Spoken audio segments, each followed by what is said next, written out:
welcome to HP to XP. It is Monday, the 23rd of November, and we are once again talking with one of the folks who are going to be playing in our upcoming D&D campaign. So without any further ado, I'm going to go ahead and bring in Mirage. Mirage, how are you today?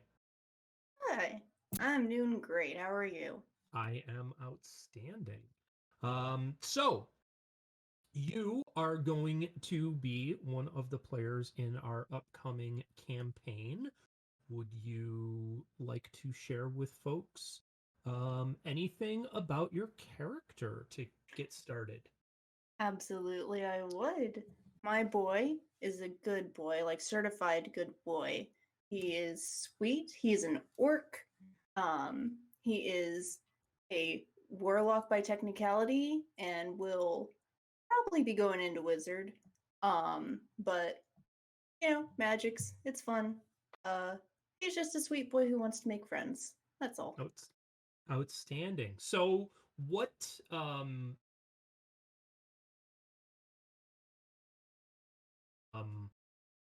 what got you into the game to begin with?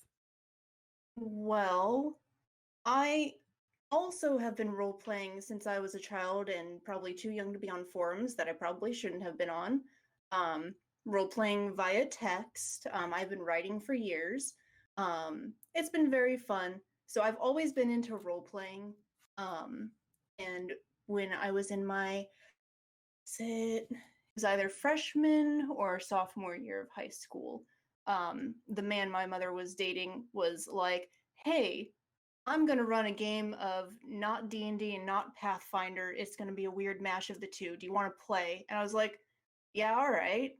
And then I just fell into hell after that in the best way possible.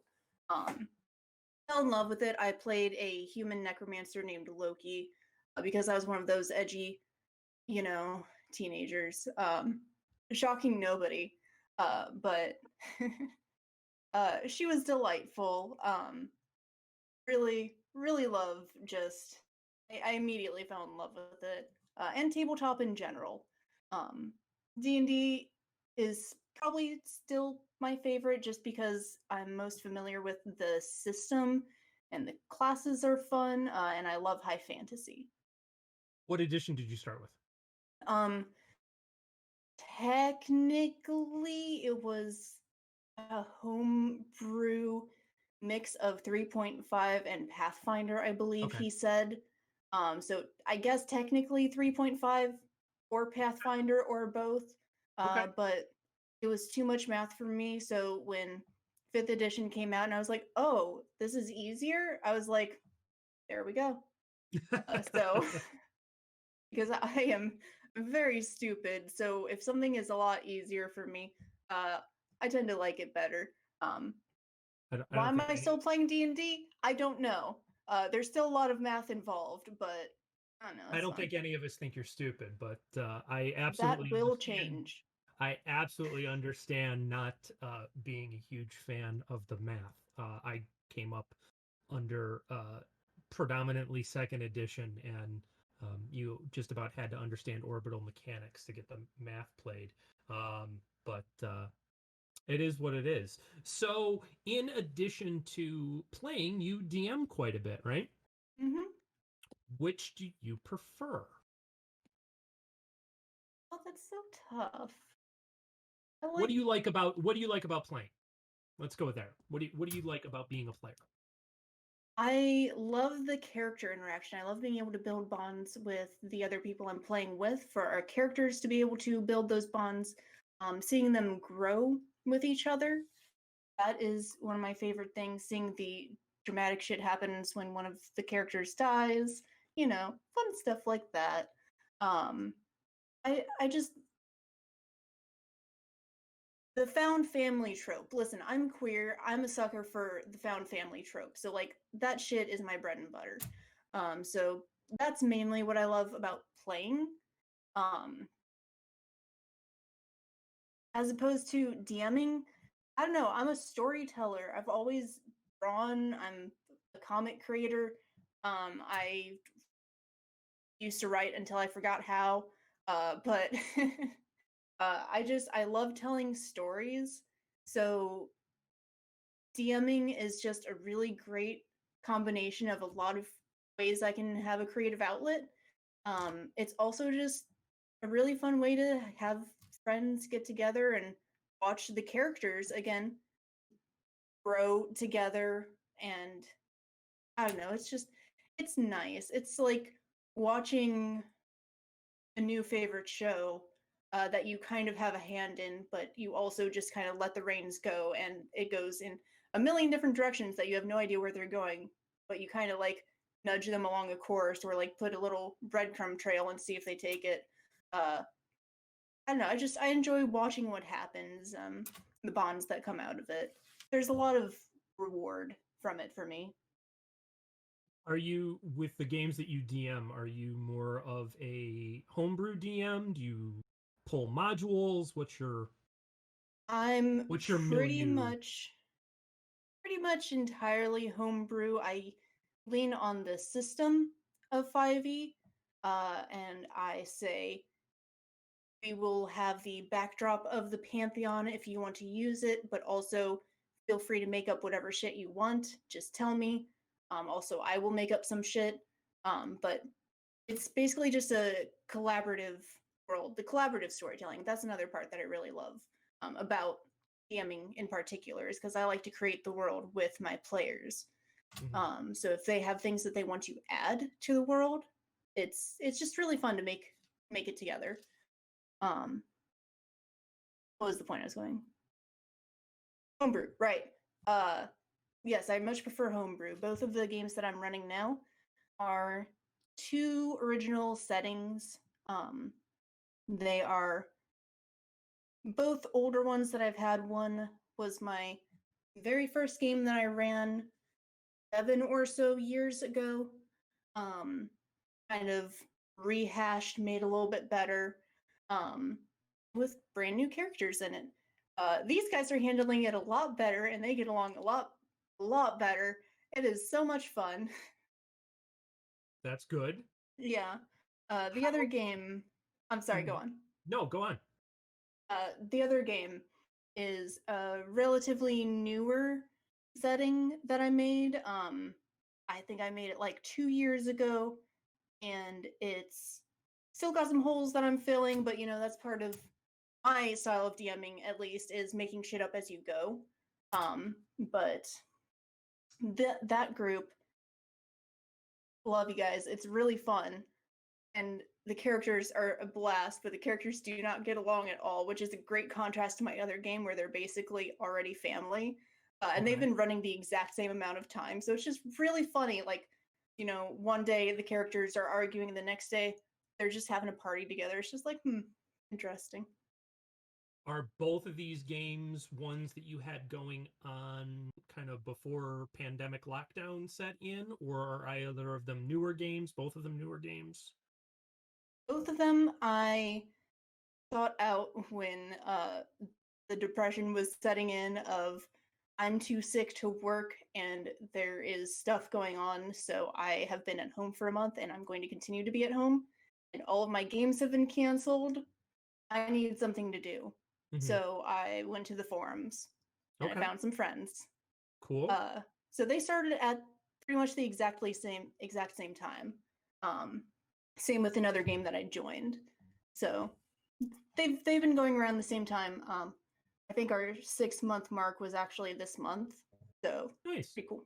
Yeah. How have you found playing virtually, playing online in comparison to in-person games? I'm used to it. The first game that I ran was online.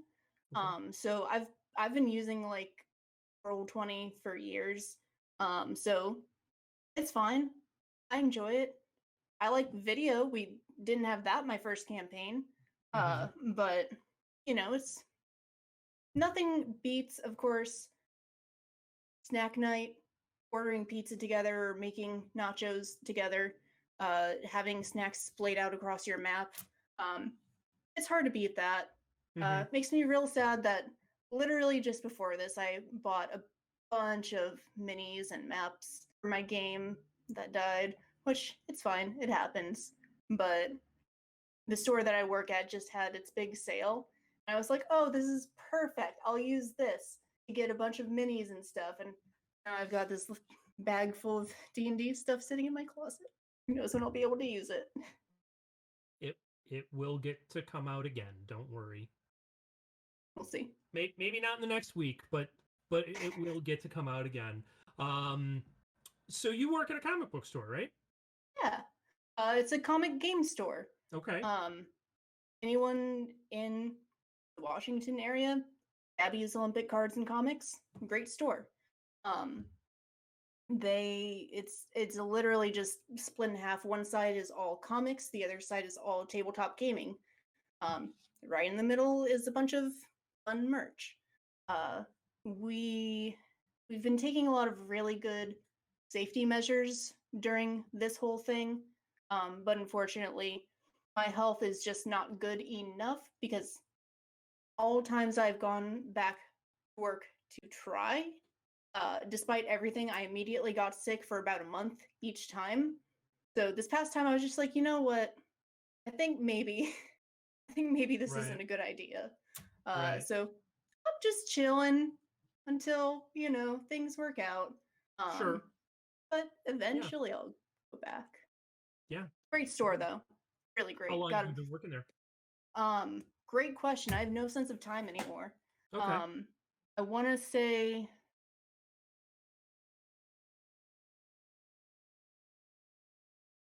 over a year, at least, year and a half. Okay. Again, the past year, my sense of time has just plummeted. For obvious reasons. I think for most of us, 2020 has been both the longest year ever and has gone by insanely quickly. I have turned around 4 times, and it felt like it took 9 years to get this far. So definitely one of those things. So we do have a couple of questions popping up in chat. Hello, chat, and all who are there. Friday would like to know, what sort of media do you feel most inspired by in order to create your D&D content? Specifically with D&D content? Let's start there. Obviously, I do like anime. Also, video games are big inspiration. I don't know if you can tell, but I kind of like Zelda. So what dungeons I do have in my games, my puzzles, I loosely use that word because, again, I am not very smart, are vaguely Zelda-ish. So I do take a lot of inspiration from Zelda games, lots of video games in general. Shadow of the Colossus, the Ico games, I love the atmosphere of those. I don't think it quite conveys as well into my games, but I'd like to think it does. I don't think it does, but I'd like to think it does. But I also enjoy just fun and silly shit also. A great example of the duality of how much I like fun, serious shit and fun, goofy shit is Utena, my favorite anime, which I just started rewatching. Okay. It tackles some incredibly serious topics, and it's really hard to watch at times. But to balance it out, it has some of the most ridiculous scenes I've ever seen. For example, one of the characters turning into a cow for an entire fucking episode. To balance out the topic of, I don't know, familial abuse or incest, shit like that. It's just like, well, that was rough. Who wants to watch this stupid episode about going find this spicy curry that switches people's bodies? It's stuff like that. I like having both ends of the spectrum. So I guess to answer, I take inspiration from pretty much any media that I can get my grimy little paws on. It's fun.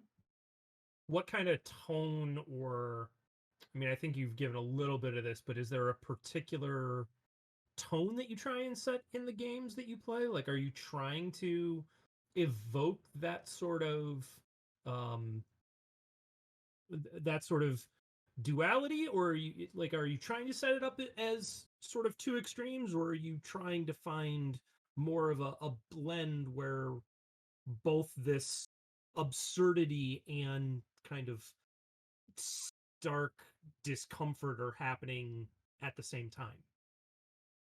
Well, depends on the game, unfortunately. My Tuesday campaign, the Chaos Kids, they are definitely there is definitely both lots of really serious subjects. I almost TPK'd them. They all died like twice in the same fight. Temple burnt down. Very traumatic for all of them. And then like a week, 2 weeks later in game, they're all at this giant party getting drunk and starting bar fights. It's just, the usual, but for their game, there's a lot of me trying to balance out a lot of really shitty stuff, especially because a couple of the players are newer, especially to a game that focuses more on the role-playing aspect as opposed to the dungeon crawling aspect. So I try to lean into the, hey, we're here to have fun, even if I just kicked your ass, a little bit. Like the Cheese Caves, one of my favorite little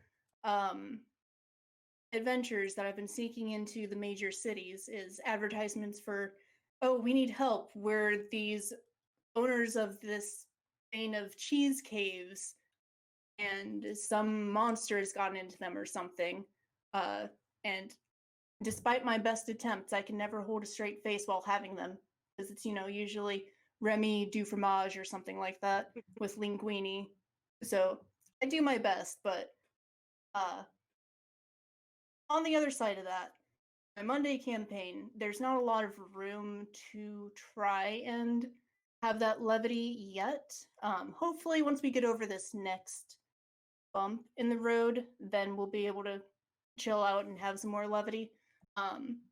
So their tone, but they're also, I think, a lot more experienced with this type of play as a group. So I feel a lot more comfortable throwing them into a lot of shit. Sure. But once we get out of some shit, I'd like to throw them into some more fun situations. Okay. Steph would like to know, are there any expectations or stereotypes you particularly love to subvert? I guess that could be in game, in life, in anything. All the time, all of them. I don't know where to begin. Yes. Okay. I guess the damsel in distress is always one of my favorites. Like the Why? classic. Again, I go back to my favorite route of Revolutionary Girl Utena, which subverts the princess in distress and the rescuing prince, where Utena, the main girl, was rescued by a prince when she was younger, and she idolized him so much that she wants to become a prince. Shit like that. I was very much inspired by that, quite obviously. So I love inverting tropes like that. Other things are, I guess, just tropes that have snuck themselves into a lot of media that have really racist roots, and I try to get away from that, which a lot of that stuff has been so deeply ingrained into things like D&D or unfortunately also like Vampire the Masquerade, like just all sorts of stuff. So with those, I try to just get away from any of those tropes by subverting them or I was going to say, when you say get away them. from, okay, can you give me some examples of how you do that? Both the subverting and the and more the, well, I guess however you want to approach it. How are some ways that you deal with that? Easiest way that I deal with it is in my settings for the games that I have. My first rule is no fantasy racism except for clear antagonists. So like most of the world, the towns are all integrated. You'll find most races just living together normally. There are obviously places that have a higher population of certain types, but there's no like, oh, we're being racist against you because that's just how it is. Unless they are very much so, hey guys, this is the antagonist because they're being racist. Okay. So stuff like that, I guess. Sure. I like to use it to point out who the antagonist is, I guess. Okay. Sure, I can understand that. It's definitely, I think it's an interesting it is an interesting dynamic, right? The world of high fantasy in particular does carry a lot of tropes baked into it from, I mean, obviously a lot of it comes right out of sort of Tolkien as the progenitor of a lot of what we consider modern high fantasy. Before Tolkien, you go back and you have sort of your classic fairy tales of fantasy, and fairy tales generally don't describe anything in all that much detail where you could portray race or anything in too much detail, because fairy tales are meant to have whoever the listener is identify with the main characters. You describe the prince and the princess, but you don't go into super deep detail in describing them because you want the reader to be able to identify with them. Then you get into kind of the Tolkien high fantasy, and it's very much informed by a guy who has come of age in the end of a colonial empire, right? The waning days of a colonial empire that is not yet on its way out, but about to be, and is informed by sort of many of those expectations and implicit belief systems. And I think it's understandable that that's carried over into then media that's informed by it, right? So I think that idea of, you know, um, subverting it by identifying it, I think is a great way to go. I know in this campaign that we're going to be playing in, um, I've said to all of you, and I think it's been talked a little bit about in some of the videos that I've done just for people that are interested in watching the campaign, that there very much is that sort of tribalism and racism endemic in this world, but it's not that any one group is disenfranchised globally. It's that depending upon where you are in this world, certain groups are just accepted. They are common. Then there are groups of people who, depending upon where you are considered uncommon. They still generally have personhood. They're not necessarily going to be treated in the way that we classically treat monsters in the game, but they're definitely going to be approached with some level of prejudice or general discomfort from the population, depending on where you're at. And then there are monstrous races that are generally going to be considered as just pure evil in most places. And I think picking that up, spinning that around, is a great way of examining sort of those implicit beliefs, right? I 100% agree. Yeah. Sorry. No, go ahead. Yeah. I think I do think it's an interesting thing and an interesting way to subvert those expectations. What about continuing on that? Are there any other expectations of either you as a player, you as a person, you as a DM that you try and subvert in your games? I barely have an identification of self, so I don't know how to answer that. Okay. But no, not really. I just kind of roll with things. Cool. But stepping back a little bit, I would like to also add, I 100% agree that addressing those subjects directly by having them thrown into our face and being like, hey, this is a problem. Look at it. This is a problem. I think that's a good idea. The reason I approach things like that the way I do in my games, because generally, not generally, my games are full of just queer folk. And we deal with shit like that all the time, and we just want to have fun and not deal with that shit. So when it's just we're doing it for fun, then that's what we're doing. But Sure. when we're doing something like this, where it's going to be an art project, basically, addressing things like this, I think, is definitely very important. Yeah, I've had conversations. I think probably with everybody that's involved with this, but certainly with lots of folks about the idea that, you know, in my estimation, all art is political, and that doesn't mean that it's partisan. It doesn't mean taking a side. It doesn't mean having an advocacy position because it's not an essay, right?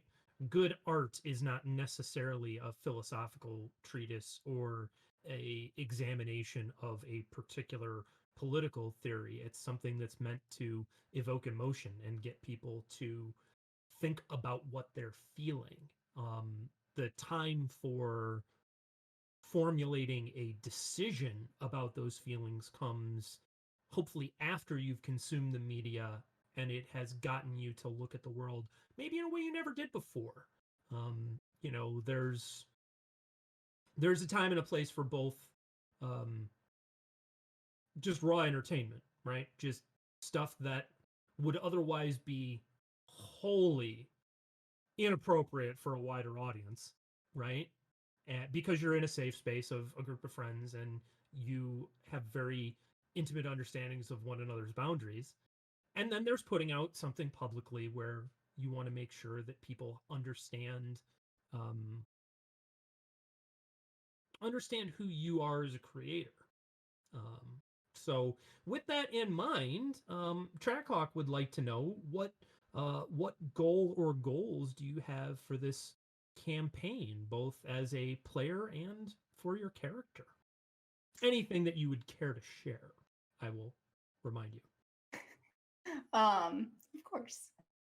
As a player, I'm just really, again, excited to see what happens between the characters, how they engage with each other, what their relationships are going to be, the dynamics between them, how that is going to grow throughout the campaign, how they tackle whatever they are going to tackle, whatever that be. I just, again, I love that character interaction. I live for the characters. All of my stuff is about the role play, the character stuff. Like, sure, I like fighting too, but the character stuff, shit. So that's what I'm looking forward to most, and what I just want to see out of this. So any sort of goals is just to see what happens, basically. As for my character, he wants to see the world. He is from a pretty secluded hometown, has never left before, so this is his first time venturing out. And he doesn't have a lot of friends. In fact, I don't think he has any outside. So he is excited to make some friends, and he's excited to see the world for the first time. He has no idea what he's up against, and it's going to be fun. Outstanding. Matt wants to know, what do you like about playing online? I love that I can play with literally anybody. One of my groups that I run and one of the groups that I play in, most of the group is in Europe. I love that. I love that I can play with people on the other side of the fucking world. It's great. I love that I can do a lot with the maps and minis that I wouldn't be able to in person, like with the level of detail. Sure, I just spent a lot of money getting maps and minis anyways, but being able to have those sources online, you can get a lot more free resources. Or you can just make them yourself, and it's a lot easier than trying to take a little bit of putty and sculpt them yourself, you know? So I I would have to assume that you're right, because the last thing that I am ever going to attempt to do on my own is sculpt. I have many skills. That is not one of them. I took a couple years of it in high school, and I'm not good at it. I enjoy it, but I'm not good at it. Well, you don't have to be good at stuff to enjoy it. I've found that as I've Exactly. gotten a little older. Hmm. So you talk about creating, and you are quite a prolific artist. You have written a comic. You have done quite a lot of illustration of other sorts that I've seen you do. How long have you been pursuing art as a creative expression? What do you like about the world of drawing, painting, stuff like that? I think I've literally been drawing since I could hold a crayon. So like I don't think there was anything to like start me off. I just came out drawing. Uh so I don't know. I just always liked it. And then after watching a lot of media, playing a lot of games, I started to really get into storytelling, especially when I got into anime. You know how it'd be. Um, but after watching a lot of anime, reading a lot of manga, I started to realize, oh, comics are really cool. I would love to do that because I love telling stories. I love making characters. I have so many characters. I could make comics about them. Uh, Mm-hmm. have yet to really do that, but I can do that. I've got the power to do that. Um, I do have one comic that is online. It is on hiatus right now, just because the past couple years have been pretty crazy. But like to pick back up soon.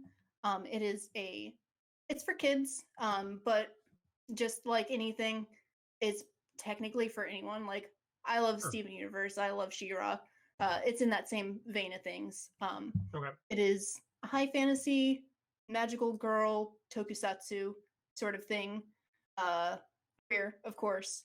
Um, I tend to not have het characters in my settings. So pretty much any character that you see, you can assume is queer in some way or another. Okay. Um, that's just how it be. That's just how my brain works. Sure. So uh, it's it's fun. It's cute. It's about these three girls who were chosen by a long silent goddess who has not interacted with the world for a very long time. Okay. To They were chosen by her to defeat these monsters that have started to pop up. They don't know why because she hasn't actually spoken to them still, but granted them some sick ass powers, and there are monsters showing up, so they can put two and two together. Okay. Yeah, Cool. it's fun. Outstanding. Hmm. Well, I have looked at the archive a bit, because All two chapters. when you threw your hat in the ring, I of course went and perused all of the portfolio stuff that you shared with us. So Thanks. so I am looking forward to seeing when you pick that back up where it goes. Unicroner would like to know, I'm or coroner, maybe Unicoroner. I'm going to go That's with good. Unicoroner. Would like to know a little bit more about the character that you will be playing.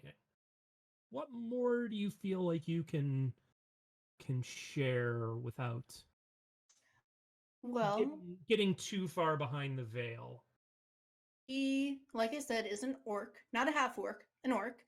He is relatively tall, very gaunt, very thin. Um, Always has his hair in his face. He's albino. Uh, Wears a lot of pastels and red. Uh, he likes pink. Okay. Do you feel like you can share his name? No, his name is Ahzyris. Uh, Outstanding. yeah, he's a good boy. He's sweet. I He is I very find soft myself spoken, in also. I find myself in a difficult place with this because I Mm-hmm. don't want you to say too much about Azurus because Mm-hmm. I want people to find out, but I can't wait for people to find out I because I know. know the backstories. So backstory, he's just a good boy. Yes, absolutely. We all come from somewhere.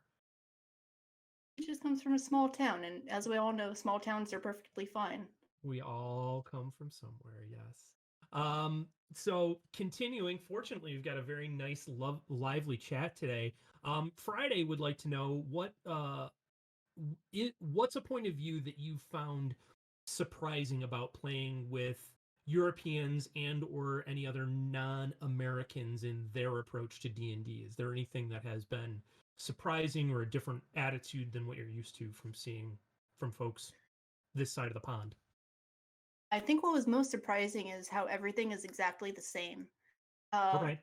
My first time joining voice chat with them, it wasn't to play a game yet. It was just to chat and get to know them. We Sure. were just immediately talking politics, and all of our opinions were pretty much exactly the same, dunking on the same people. And I'm just like, wow, you guys are on the other side of the fucking world. What? All right, sure. And like things are still the same.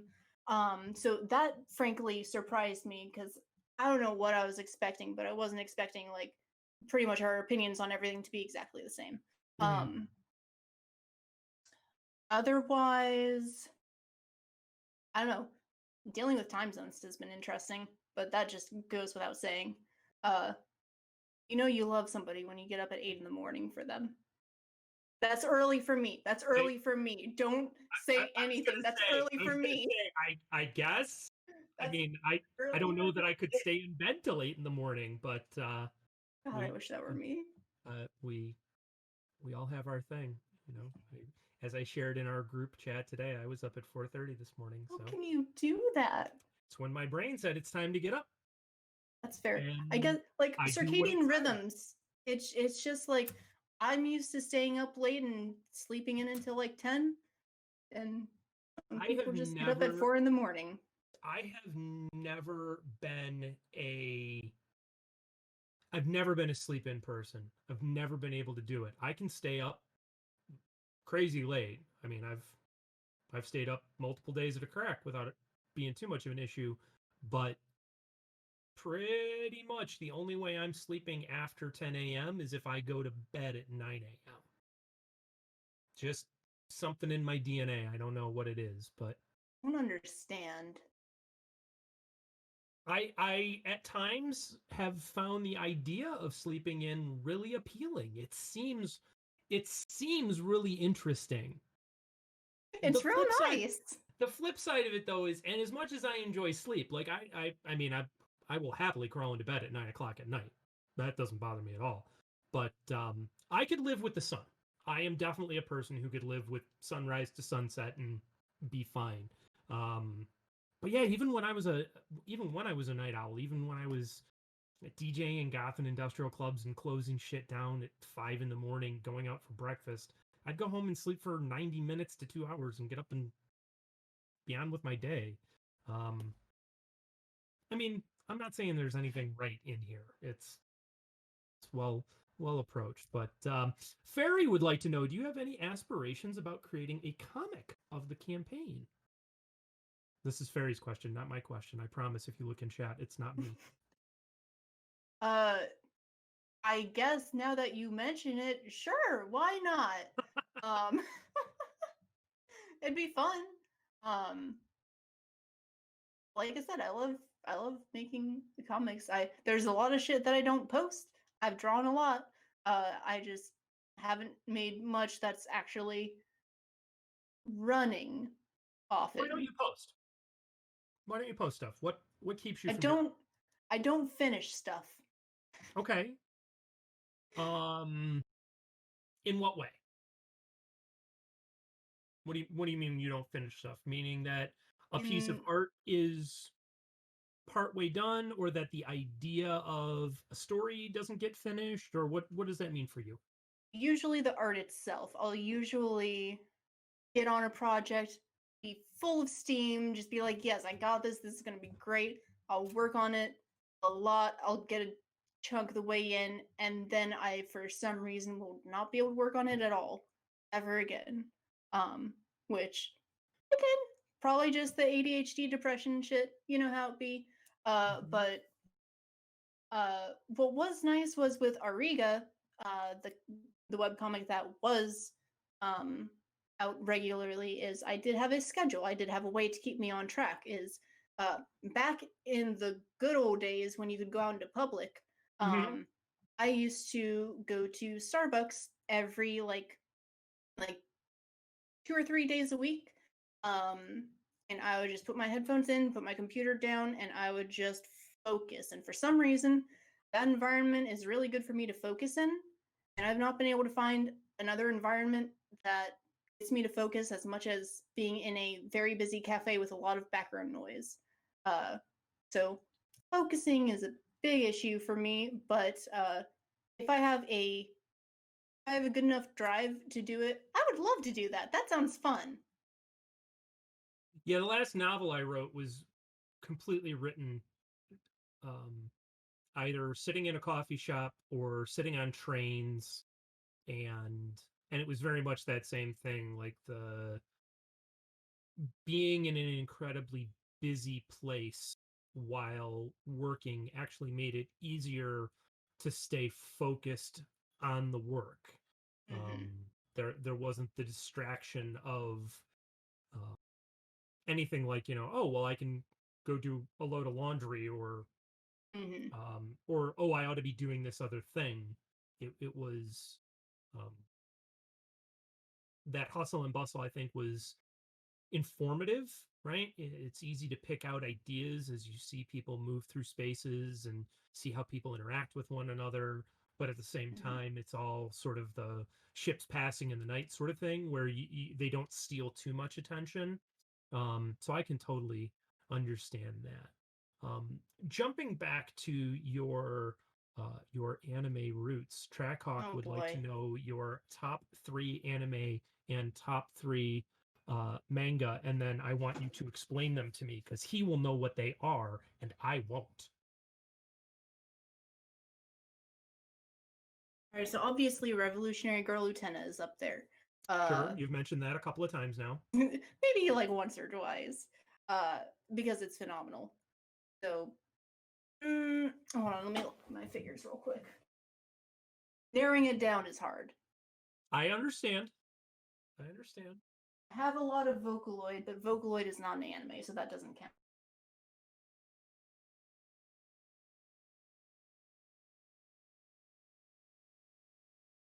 Probably, unfortunately, Gurren Lagann is up there. Not necessarily because it's good, because it's not, but because I enjoy it, and because it's very over the top and fun and silly, and because there's a lot of boobs. So it is done by a studio that does a lot of not good things.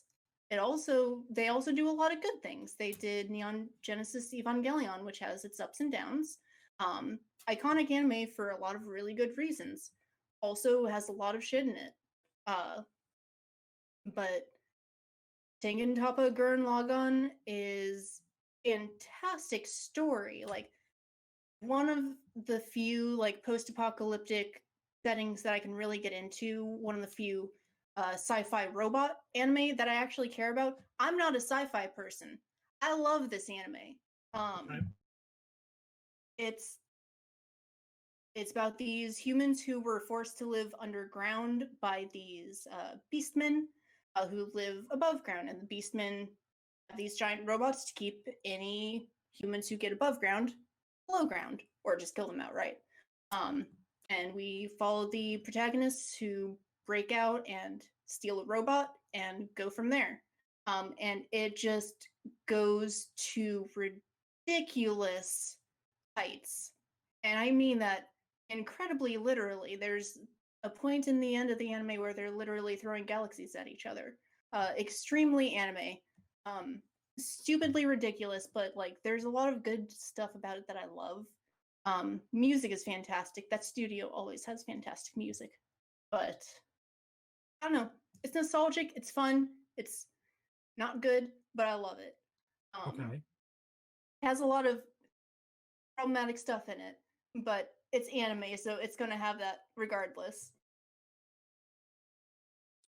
So, thinking about that for a minute, how do you approach art that has sort of those problematic facets, right? I'm I think, so glad you asked that. yeah, I have how a do you deal with that? wonderful separation of when I know something is good, when I know something is bad, and knowing that I like something that is bad.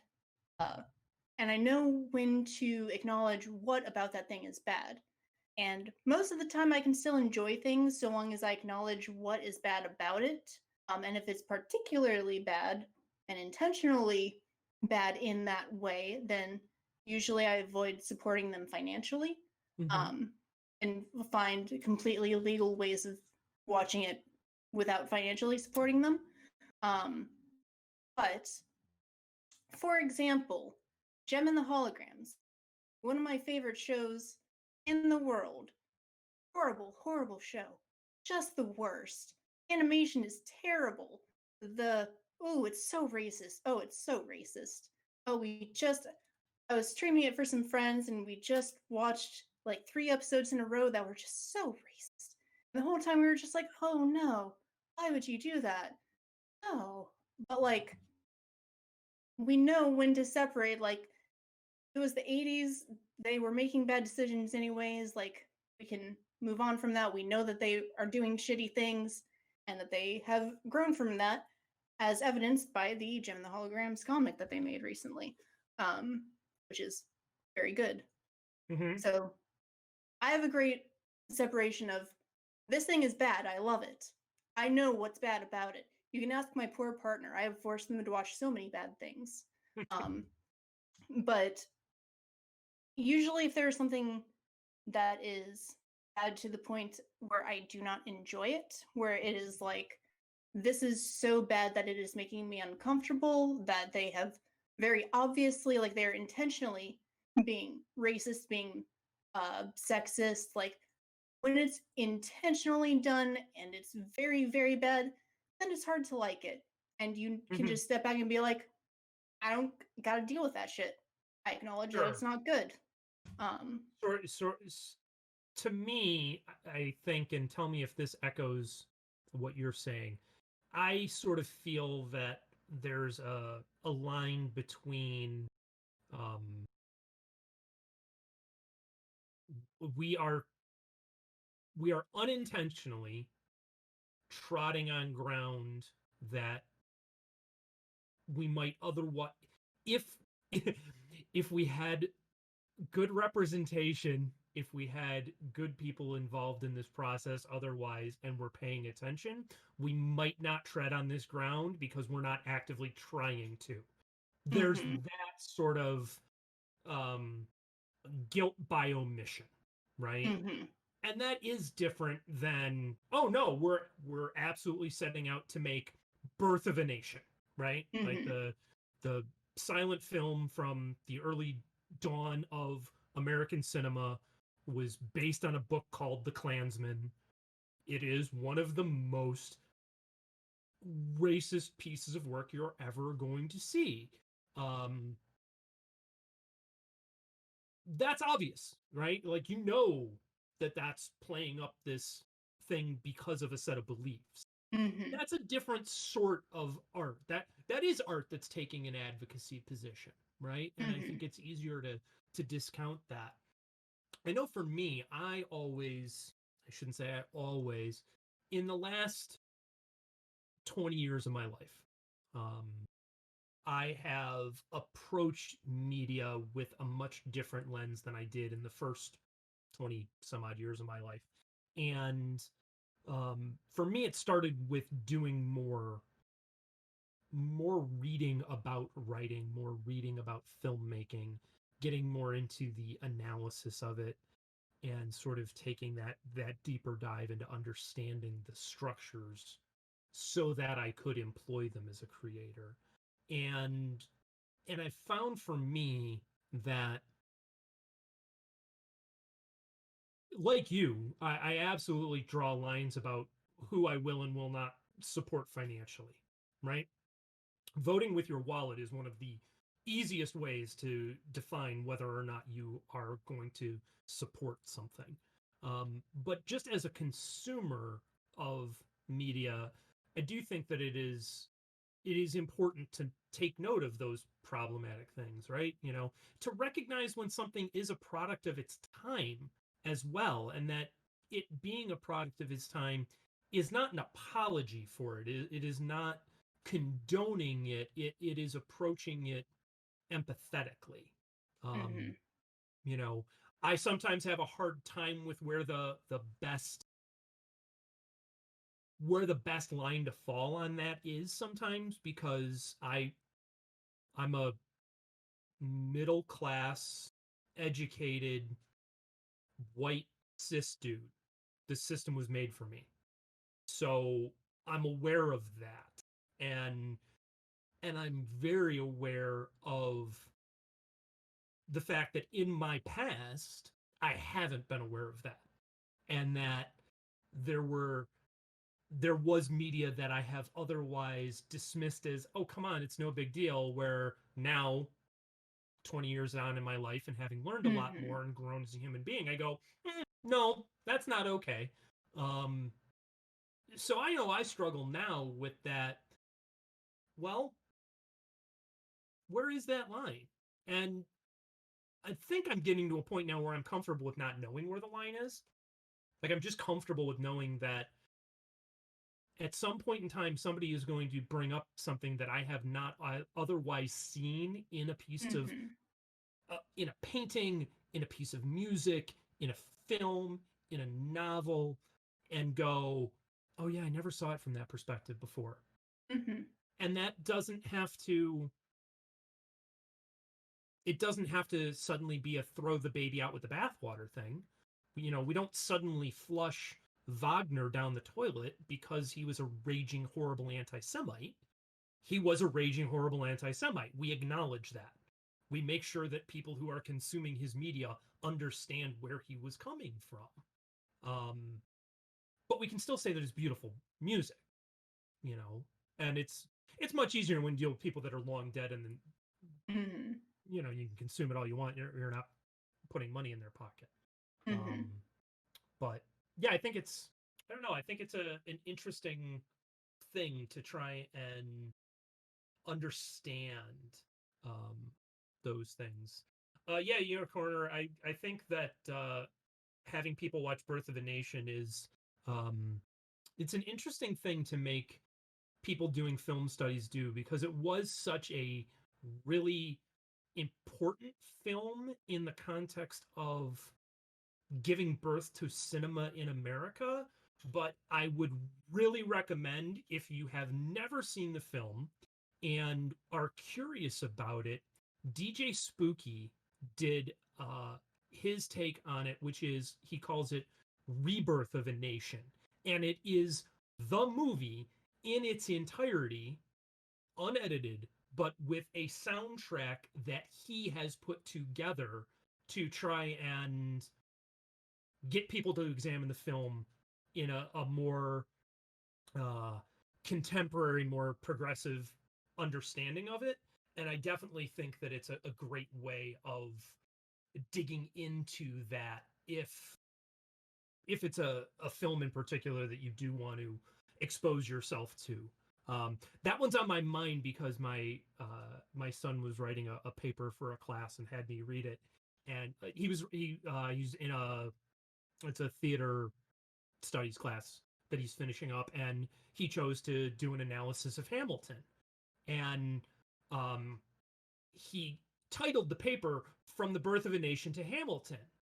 And my first comment was, do you know that this is the title of this terribly racist silent film from the dawn of cinema? And he's like, no. I'm like, okay, cool. Now you know, you can choose whether or not you want to continue to use this as a title, but you should be aware of this reference point. And Mm-hmm. so yeah, that's been on my head. So we do have a question from the powers that be at HP to XP. When did you get started drawing, and what mediums do you like to use the most? I would love to answer that. First, I'm going to finish answering the last question. Madoka Magica is my other favorite anime. To to answer this question, so many words that I didn't understand. I didn't know if we had talked about 3 yet or not, so I apologize. Don't worry about it. It's another magical girl anime, but it's dark and edgy. Anyways, and like I said, I've always been drawing since I could hold a crayon. But when I started drawing like seriously was probably when I was like 7 and started watching Inuyasha and started copying pictures of Inuyasha onto my homework. Same with Sonic, I had Sonic Adventure 2 Sonic. Battle. I know that There one. we go. Hey! You've said something that I recognized. I'm proud of you. Yeah, it literally just started with doodles of like literally copying images of characters I know onto the backs of homework. Literally 1 year in, I want to say 4th grade, I got in trouble because we had pen pals from this like Catholic school, which already good start. And I decided to draw a picture. I'm sorry. I decided to draw a picture of all things Rouge the Bat on it. And when we got our letters back, I didn't get one. And the teacher pulled me aside and was like, I don't know what you drew on there, but she crumpled it up and threw it away and started screaming about there being a devil on it. So that was fun. Anyways, after that, my art has always been supported by my mom, so she got me started with like pens and markers, like decent quality ones. So I've been pretty comfortable with those for years. I still have a stack of way too many markers and pens over there that I don't touch anymore. Want to, I just don't. I switched over to digital, I think when I got my laptop, so Jesus, when was that? Shit, man, I don't know. College, high school, somewhere around there. At some point, I switched over to digital, got a decent tablet, have improved since then. I still love traditional stuff. I mean, nothing beats the fumes of markers just rotting your brain out. But there's a lot of fun stuff you can do digitally. But I'm not very good at painting. I enjoy it. I'm not good at it. I like watercolors a lot. Okay. I hate oil. I hate it. I'm not going to touch it. You can't make me.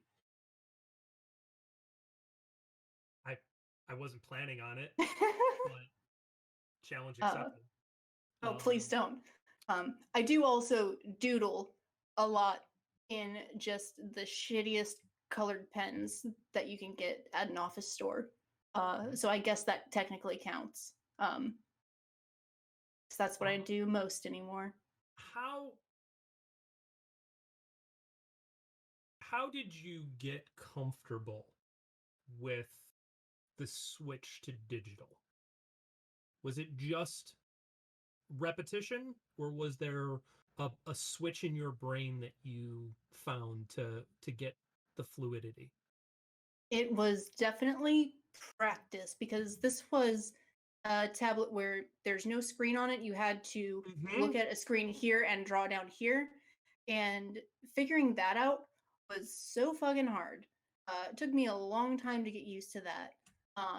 So just trying real hard, trying a lot, okay, to get used to that. And then after years of getting used to that, I could finally afford a tablet that has a screen on it. So then I had to get used to doing that again. Working out nicely for me though. I love it. It's a good tablet. Yeah, I had made the I am not much of an artist as far as drawing, painting, anything like that. I can get by at best, and and doodle enough illustrations that I know how to follow a plan. You want architectural drawing, drafting, anything like that? Great, not a problem. Can do that all day long. Beautiful. Done I a lot can't of draw it. a straight line, so that's a It huge helps difference when you between use us. it helps when you use a straight edge. I can't do that. That's the key. I can't use anything that's straight. I'm sorry. Get it. um, I'm sorry. Please carry on. Just gonna let that one hang out there, however you want it to. But I had picked up a tablet maybe about a year ago, and I'm not thrilled with it yet. It is the classic like Wacom, no screen. And what yeah, program are you using? All kinds of different ones. Sketchbook is probably the one that I have played with the most for the stuff that I use the tablet for. You know, I use it for a few other things. Like I do a lot of the maps that I'm making for this campaign and for other campaigns. I will do in Wonder Draft or Dungeon Draft, and I will use the tablet with that because it gives much better control than a mouse would, and that it's fine for that. It works great for that. But for somebody who is not a very good artist, I guess, like so many things, it's just practice, practice, practice, and if you have any desire to get better at it. But even just becoming an artist just takes practice.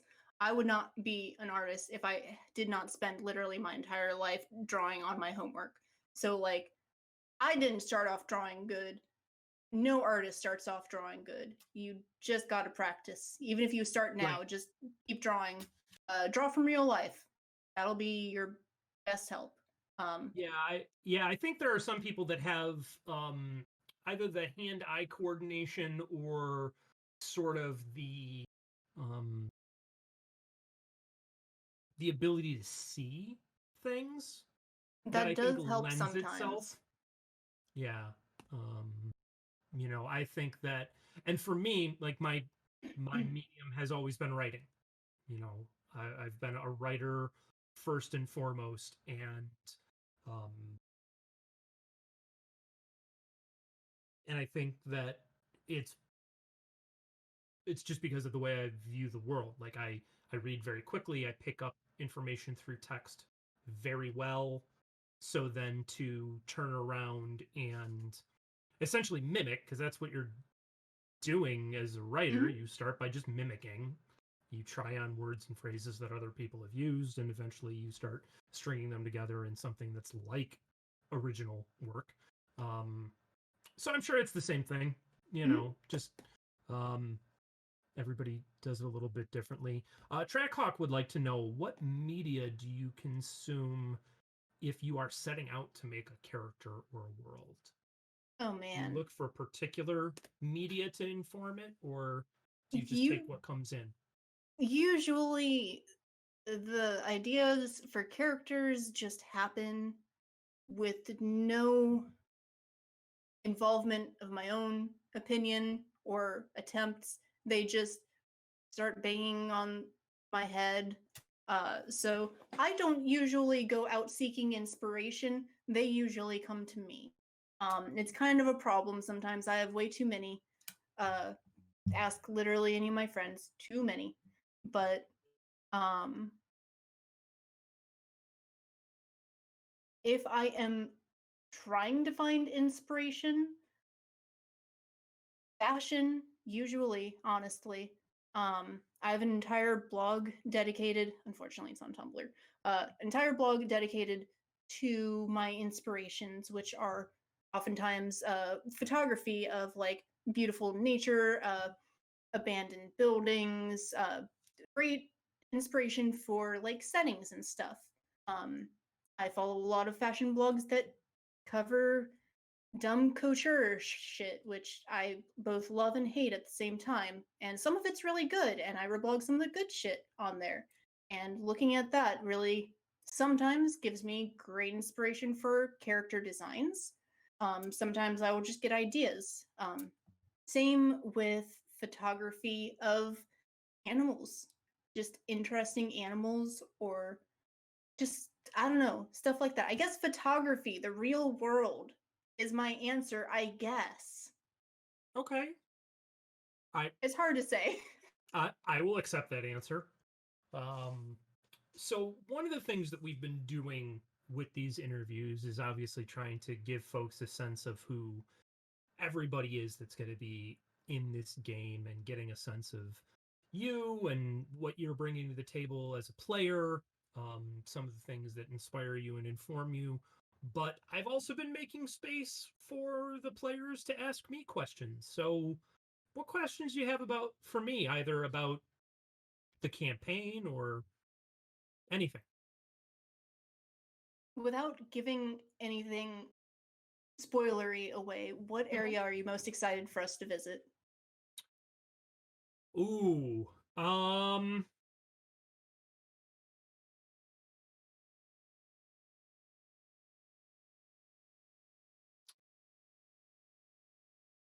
I think it's less an area that I'm excited to see if you get there. It's more I am excited to see how you move through the world in general, because my hope is that there are sufficiently interesting things in enough locations that you will all be conflicted about where to go next and why. When I sat down and started putting the campaign together, I very much was like, okay, how do I get him to Klostal, which is the second more newly discovered continent? Because that was the first one that came into my mind, was this other place and the things that I wanted to see explored there. But as I've continued to flesh out the rest of the world and have come to understand sort of the world as it exists, I'm like, oh yeah, I really wonder where they're gonna go.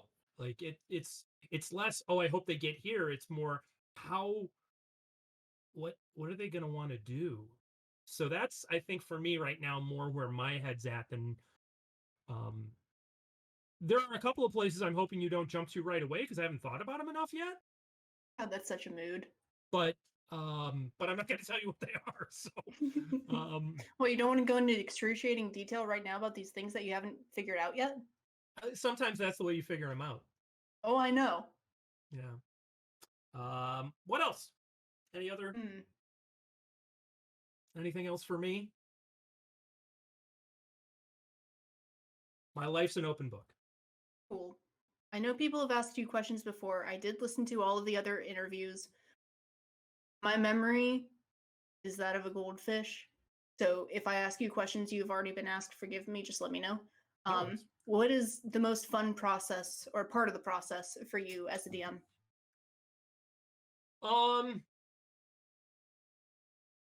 getting into game, for sure. Getting into the storytelling of the game and and seeing what players want to do and what they want to explore, what they want to try. Um, I I'm not I don't sit down and plan um I don't sit down and plan sessions as far as, okay, I want the group to get from here from A to C and they have to go through B. Um I I I try to have, and especially in this environment where there needs to be a little bit more prep than sometimes when you're playing at home, because we're going to be using a virtual tabletop, so I can't sit down and just make a map by pulling stuff out of a drawer. Like, it's got to be there, so I need to have a little bit more of a sense of, here are some encounters that they may find. But really for me, it is seeing what the story that we come up with as a group. I don't really see the job of a DM as being the storyteller. You're one of the storytellers, and the the role is no more or less important than that of any of the players. Yeah, you end up being the referee, right? You have to make rulings, but that's almost a side thing from the storytelling aspect. So I think just getting people into a game and seeing what they do. This one is particularly exciting for me because everybody coming to the game is invested in wanting to play it and really engaged with it. I've played with a lot of folks who have never played before, and they can be more reticent. They can be a lot slower to engage. And I think it's just a matter of it's new, it's unfamiliar. They don't know what they can do. I've been playing D&D since 1986, but I've certainly had that experience playing other tabletop games that were new to me. My home group just has recently been playing Vazen, which is a Nordic horror RPG. And I mean, for the first 6 sessions, I didn't have a clue what we were doing. Like I just, new game, new style. So there's that process of figuring out. So I'm looking forward to just seeing this group. I'm anticipating everybody just sort of jumping in and going, which will be fun. That'll be nice. Bouncing back to a question from chat, Friday asks for both of us, what was the moment when you decided that you loved D&D? You may go first. Probably the first time we started playing. I had 2 of my best friends playing with me, and our characters gelled so well together. We were all just having fun and role-playing together. Math was hard for all of us, so we all bonded really well over that. But I literally think just the first session that we played together, and we were just like, wow, we can roleplay and kick ass and explore this entirely made up world and do what we want. Hell yeah. So for me, I fell in love with the idea of D&D before I fell in love with the game. I had an older cousin who was heavily into the game. He was a big mini painter, had all the books. So, I mean, I was, 7, 8 years old, and we'd go over for 4th of July or Christmas or whatever when we were over at my uncle's house. And, I'd be hanging out with my older cousin and looking at all of this stuff. And I fell in love with the idea of playing D&D before I ever actually sat down and played the game. But I think I probably fell in love with the game probably 8th grade. Had been playing for a couple of years at that point, not really totally getting it, kind of playing at the game. We'd use some of the rules, but not all of them. And it was in that 8th grade or freshman year time when one of the guys that I had was one of my best friends growing up. We played together constantly. We would have, we'd go over, the sleepover would be at Pete's house, and we'd play all night long because Pete was the 8th of 9 children, and his parents just didn't care. Like, nobody was telling us to go to bed. Nobody, they barely knew we were around, which was perfect. So it would just be joke cola and D&D for 14 hours, right? And when Pete had changed schools, but we kept hanging out and being friends, and a guy that he became friends with at the school that he went to became our DM, and Mark was a great storyteller. He was the first person that really got into DMing a game and really wanted to make a world, wanted to make an adventure. So it was probably, and again, it's been a lot of years, but it was one of those experiences in that, 8th grade, 9th grade realm when Mark started DMing, where I really went, oh, this is amazing. This can really be something more. Yeah, having a good DM really makes a world of difference. Yeah. Like that first game that I ever played, the guy who ran it was a piece of shit, but his storytelling skills, amazing. I still remember him describing we were going up against a hag that we were way too underleveled for. Turned out to be my grandma. Anyways, I still remember us finding pieces of torn skin and hair on this tree that she had been like rubbing against, and just the way he described it, just we were all just like, no, just like just shit like that. It's just like great DMs really make the world of a difference, and can really just bring you into a game, regardless of if the story itself is fun or not. Like, if the DM is fun, if the people you're playing with is fun, then fuck yeah. What Personal opinion. I'm going to be 100% selfish now. What are you looking for from me as a DM? What are some things that you hope that you see? Allowing us to have fun when we want to have fun, while still keeping us on track. Um,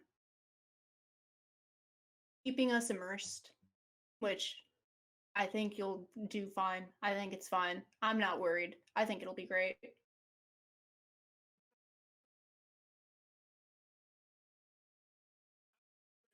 Take that as an actual sign of confidence. No, it'll be fine. Don't worry. Don't worry about it. It'll Don't work worry out. about it. Don't worry. Don't worry. Don't worry about it is my nope.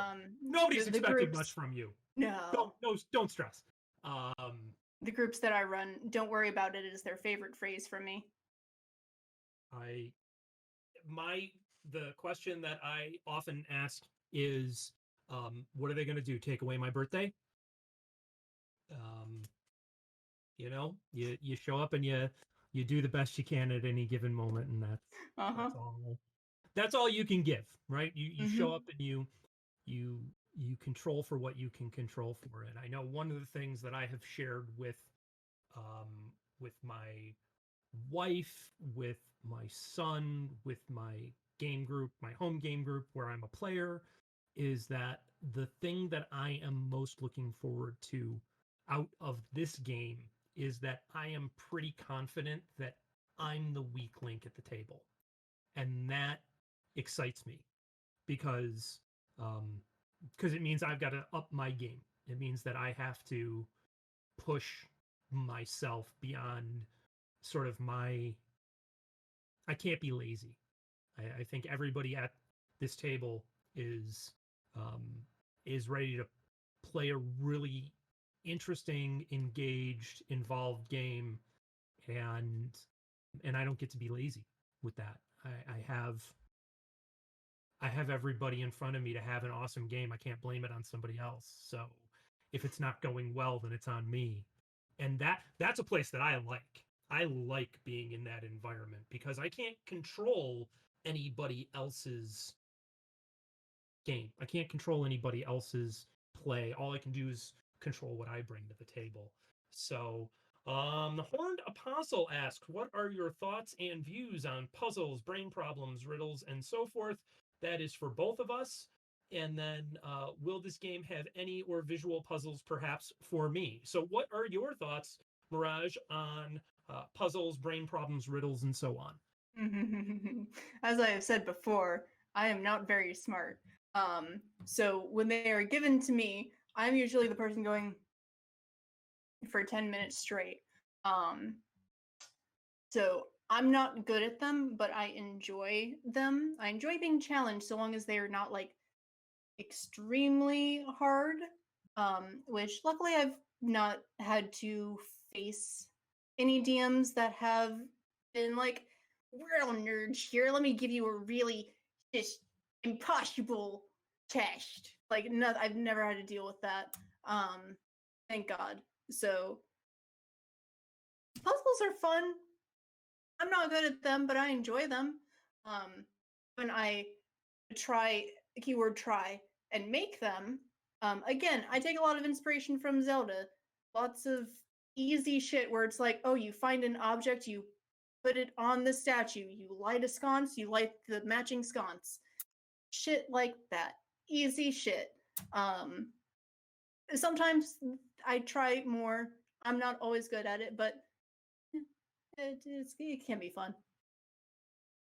So I again I grew up in the world of first and second edition play, and a lot of those modules were very heavily puzzle based, and I am Couldn't do that. with you in that they are not my skill set.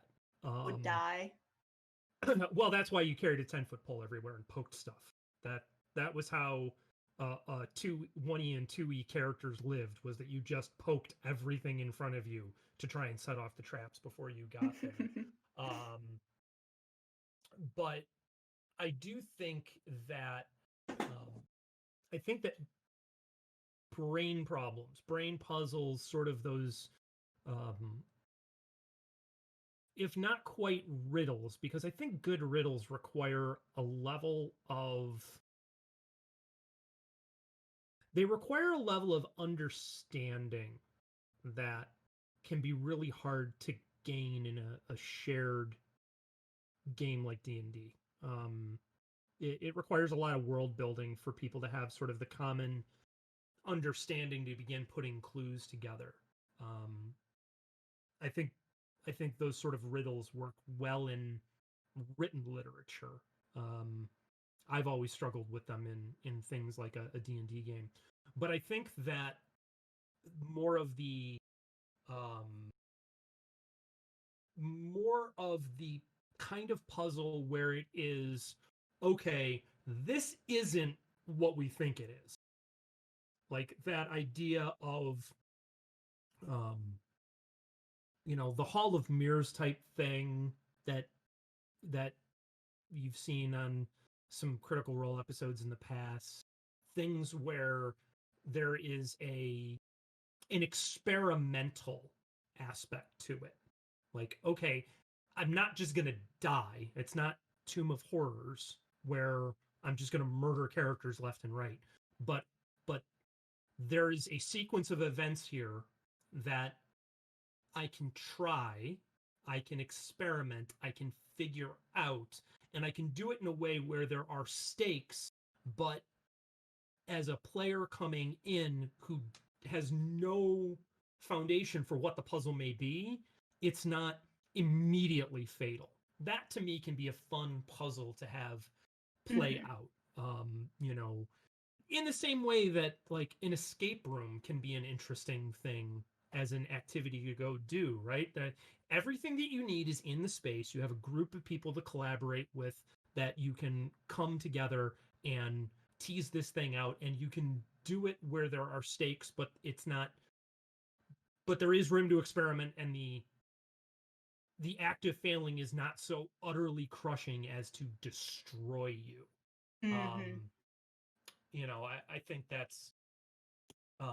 I think that's absolutely important. All right. So, any last questions for Mirage, or I guess for me? Please go ahead and throw them in chat. We're gonna wrap up here. Everybody's been absolutely awesome today, but we want to leave them wanting a little bit more. So before we see if chat has anything, did you have any more questions for me? Yeah, when do you think the first PC death is going to be? I have absolutely no idea. I'm hoping we get through episode 1 before it happens, though. Okay. I don't know. I'll be honest. It's not. I am not of the D&D is not something you win in my world, and I have grown up enough from when I started playing the game that it's not in my head the DM against the players. So, I mean, that was definitely the style that I grew up with. That was the game that I played for many, many years. But I think that at the end of the day, it is inevitable that player characters may face death. They should face death. If a character does not have the very real risk of dying in basically every encounter they have, then there's no stakes. And that doesn't make for compelling storytelling. So it could probably happen every single time we sit down to play. When will it happen? Sometimes that's just the luck of the rolls. You know, if a DM's rolling really well and a player's rolling really badly, you know, it can go sideways real quick. One last question from chat here that we will get to is from Meowrai. What kind Hi, Vero. What kind of characters do you enjoy playing in most games? And it is for both of us. So I will go first, and then I will let you wrap up. When I am playing in a game, my absolutely favorite character to play on the planet is a low intelligence fighter barbarian murder hobo. That is my bread and butter. I want to just be stupid and smash stuff and be reckless. And the reason for that is that is not generally who I am. I make a lot of stupid decisions in my life, but I strive to not be reckless. I strive to think things through before I act in real life. So the idea of playing somebody who doesn't worry about anything and just goes, most of my PCs that I play, their default setting is after they ask a question, if they didn't get the answer they wanted, is to punch. That's just, oh, we're not getting the result we want out of this person? Punch him in the back of the head. That is how he solves problems almost every time. Probably says something about what's going on deeper in here. But what about for you? What is the kind of character that you most enjoy playing? So there are two types. I have two Okay. types. I'm bi. I have two types.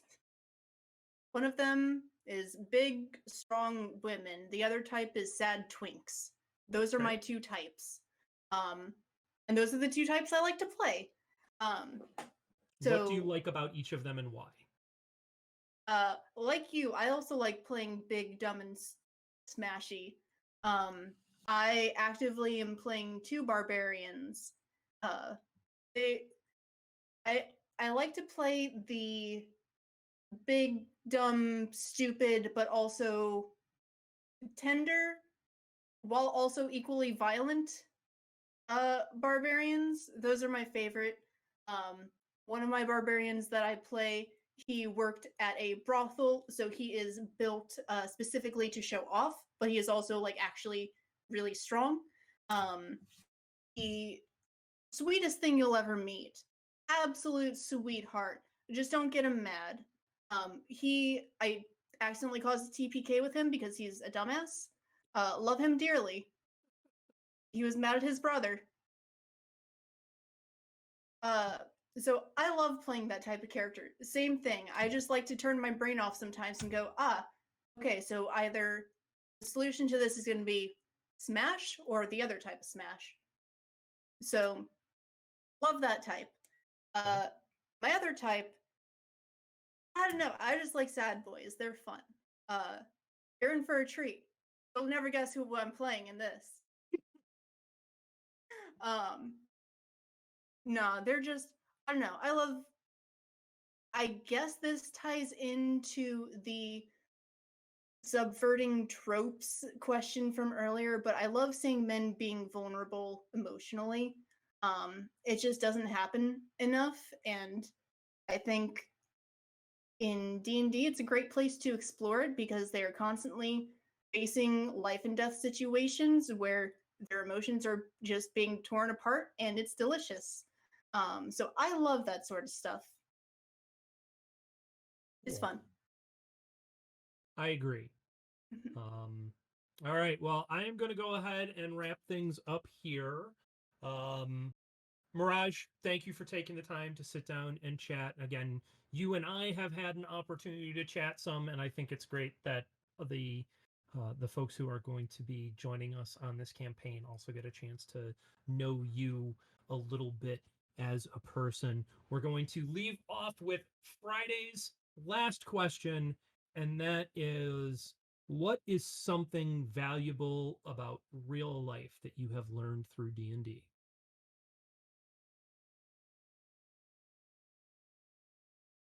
Hmm.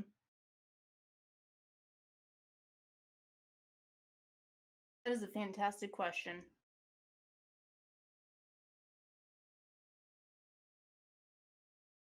I think probably value the people around you and the relationships that you have while you still have them. And before your enemy kidnaps them and you never see them again because you fucked up a mission and they killed them. Or a global crisis happens and you can't visit your family. Well said. All right. Well, again, thank you, Mirage, for joining me. Thank you for everybody who stopped in chat to spend some time with us, ask some questions. Our campaign will kick off on December the 16th, Wednesday. We will be Wednesday nights here on Twitch, starting at 7 p.m. Eastern Standard Time, and going forward from there. So if folks are around this Wednesday, same bat time as today, we are going to be hanging out with one of our players Friday and getting to know him a little bit and what he brings to the table as well. So hopefully he'll join us on Wednesday. So with that, again, thank you everybody for joining in. Mirage, thank you. Steph, thanks for producing. We'll see y'all soon. Cheers.